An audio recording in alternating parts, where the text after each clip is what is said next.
So I live in Texas, and as you can see, it is hot.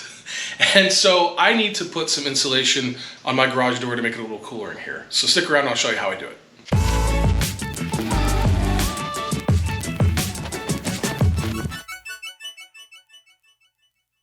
This summer has been one of the hottest on record, I've been told. It's been, I don't know how many days, like 45 straight days with over 100-degree temperatures. It's kind of ridiculous. And I do most of my DIYing and most of my recording in this garage, and it can get really, really hot. And you may notice me flicking sweat in some of my videos that I record.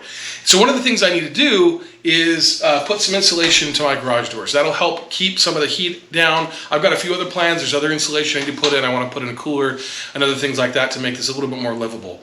But today, it's about 101 degrees outside.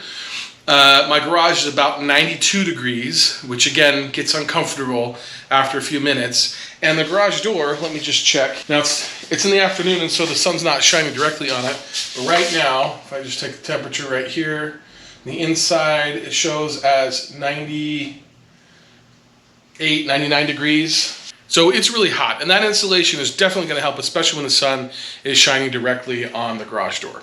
All right, so there's a few things you need to be aware of as you do a job like this, and we're going to talk about each of them. The first is materials that you use, the second is tools, and the third is execution.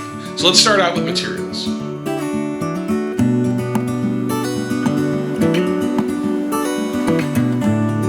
There are a few different options when it comes to insulation.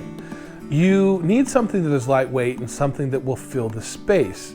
They make these garage door insulation kits, and they would work out just fine, but there are a few problems with them. First is that it was only 1 1/4 inches thick, and my garage door space is actually 1 1/2 inches thick, and so it wouldn't fill the space completely. It was also pretty expensive. This one cost almost $70, and I'd need to buy 2 for my double garage door. I ended up going with this polystyrene foam, and I bought 2 different size sheets. The first sheet was 1 inch thick, and the second sheet was 1/2 inch thick. That gets me to 1 1/2. And to get the job done for my double garage, I needed to buy 4 sheets of each. The 1 inch sheet cost about $20, and the other cost about $10. And so that is a total of around $120 versus $140 for the kit, which again was going to be too small. Another benefit of the polystyrene foam is that it has a thin layer of aluminum, which helps keep the heat out in the summer and the heat in the winter. We'll talk a little bit more about that later when we install it. Now let's talk about tools.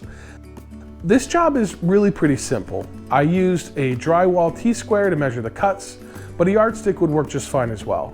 I also used a tape measure and a Sharpie to mark it out. The secret weapon here is the electric turkey knife. It cut through the foam like butter, and there were very few pieces of styrofoam flying around. And don't worry, this knife has been retired from Thanksgiving. I told you we put it in too early.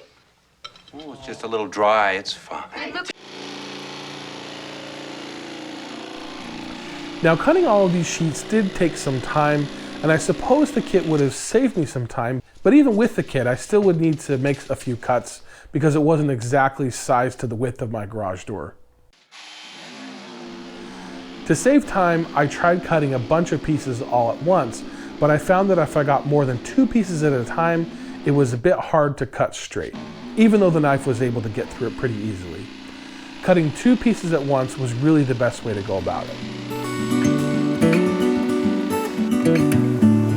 Now let's talk about installing it.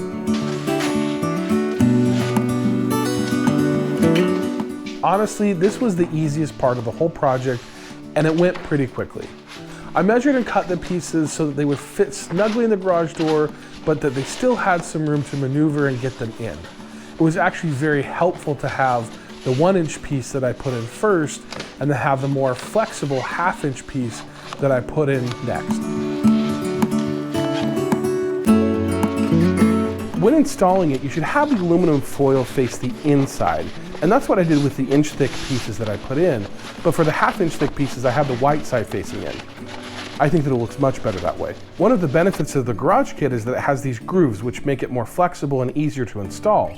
But I had no trouble installing, as there was plenty of room to get the thicker piece in first, and then the half-inch piece was plenty flexible.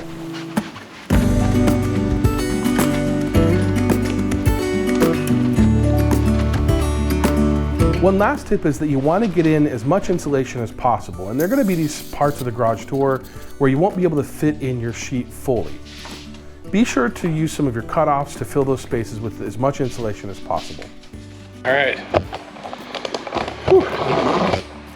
Okay. So that's it.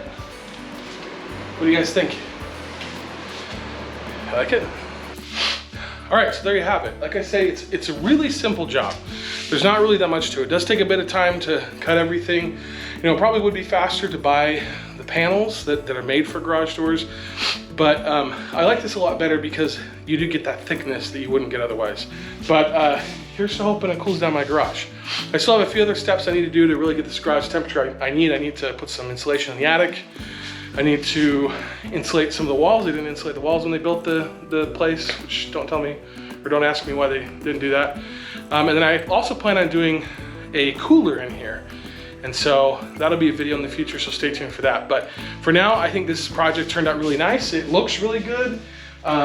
It's very clean. It's gonna really help, I think, in making this garage much cooler in the summer and much warmer in the winter. So if you like this video, be sure to hit that like button, subscribe to my channel, and we'll see you in the next one.